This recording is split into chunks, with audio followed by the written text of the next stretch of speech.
గుళ్ళోకి వెడితే గోత్రనామాల గురించి ఇబ్బంది పెట్టకండి అర్చకుల్ని. గోత్రనామాలు చెప్పడం సంప్రదాయం కాదు. అది ఎందుకు వచ్చిందో తెలియదు.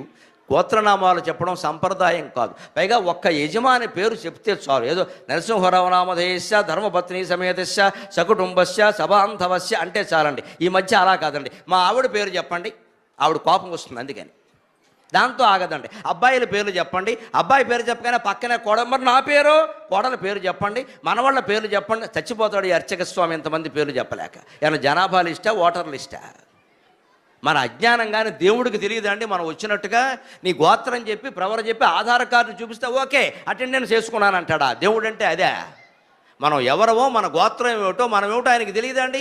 మనం ఎందుకు చెప్పమంటాం తెలుసు? అహంకారం అమ్మ లోపల. నేను వచ్చినట్టు నేను చెప్పాలి, నాకు తెలియాలి, నేను వచ్చినట్టుగా అక్కడ తెలియాలి. మా ఆయన పేరు సరిపోదు, నా పేరు కూడా చెప్పాలి. ఆడాళ్ళకి మొహమాటం లేకుండా చెబుతున్నానమ్మా. ధర్మపత్ని సమేతస్య అనే